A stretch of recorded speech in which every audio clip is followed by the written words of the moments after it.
Pas de mariage entre Bouygues Télécom et Orange, mais un enterrement, celui des négociations entre les deux groupes. L'État se préparait déjà à célébrer la noce, mais les deux géants de la télécommunication n'ont donc pas réussi à se mettre d'accord. Ils annoncent ce soir avoir mis un terme aux discussions. Orange négociait le rachat de la branche télécom du groupe Bouygues. Bonsoir Stéphane Dubreuil. Bonsoir. Vous êtes président de Stalik Consulting, expert en télécom européen. Pourquoi cette union a-t-elle capoté ?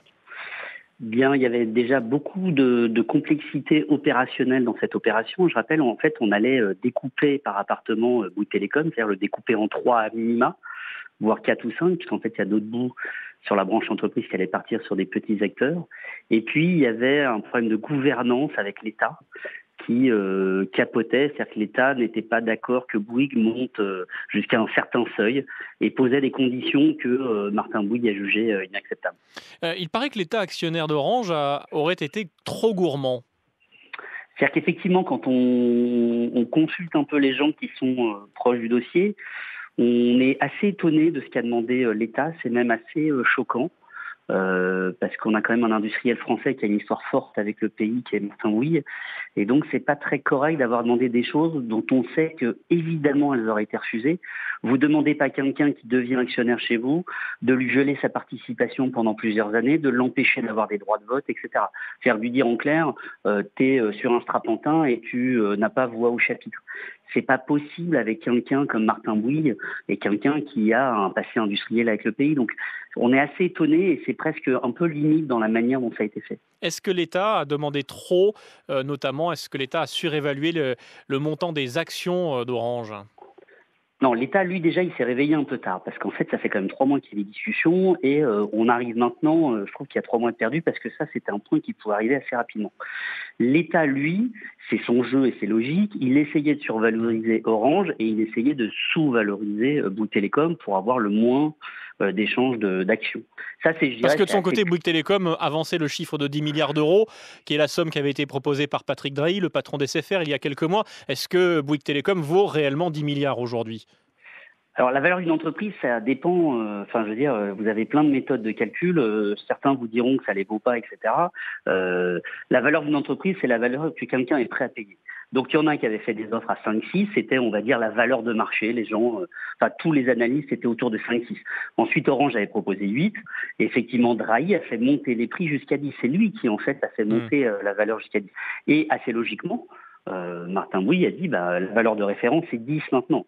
Maintenant, est-ce que ça les vaut vraiment? C'est un débat. Pour Martin Bouygues, ça les vaut. Pour les salariés, ça certainement. Pour les concurrents, beaucoup moins, puisque effectivement, sa position est de plus en plus fragile sur le marché. Mais une valeur, elle n'a de sens que pour celui qui va la payer.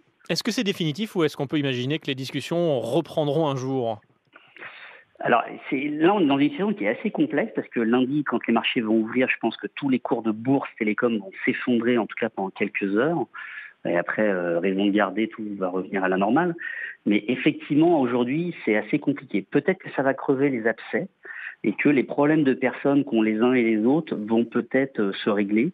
Moi, j'ai toujours pour habitude de dire que les ennemis d'hier peuvent être les amis de demain. Donc peut-être que certains qui avaient du mal à se parler vont réussir à se parler en direct. Aujourd'hui, en tout cas, la position, c'est que Bouygues continue tout seul. Ça va être difficile pour l'opérateur, il le sait, tout le monde le sait.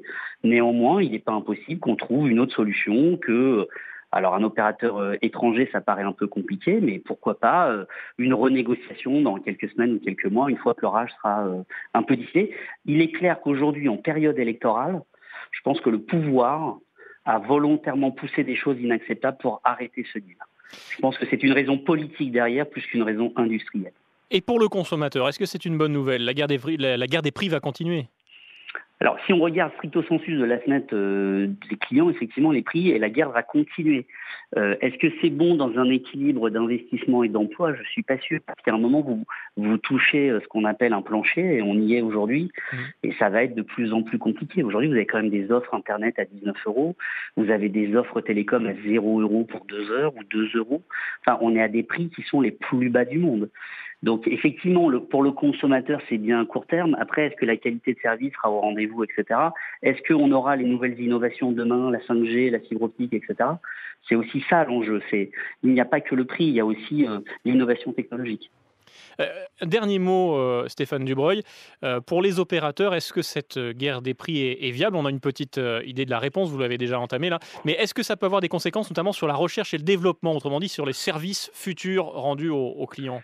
Oui, parce qu'en fait, les gens ont du mal à comprendre, mais on dit toujours les opérateurs gagnent beaucoup d'argent. Mais cette marge que font les opérateurs est réinvestie de manière importante dans les innovations de demain. Un opérateur, il construit des réseaux pour demain. Quand on a déployé la 4G, au début, les gens disaient, bon, on n'a pas vraiment l'utilité. Et puis, on a très vite vu, les tablettes HD sont arrivées et les besoins arrivent. On parle déjà de la 5G, la fibre, tout le monde commence à en parler.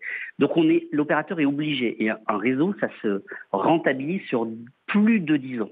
Donc, vous voyez bien qu'il faut qu'il ait une capacité financière sans avoir de recours bancaire à financer, en priori, en grande partie, lui-même son réseau. Or, pour investir demain, il est obligé en fait d'être dans des niveaux de prix qui lui permettent d'investir. Et deuxième point, on se rend compte que dans les pays occidentaux, les réseaux télécoms tirent le PIB d'un pays. Donc c'est d'une importance en fait pour l'économie en général. C'est pas qu'une question du secteur des télécoms, c'est pour l'économie en général, pour les PME et les grands groupes français. Merci pour votre analyse, Stéphane Dubreuil. Je rappelle que vous êtes consultant dans le secteur des télécoms européens, président de Stalich Consulting.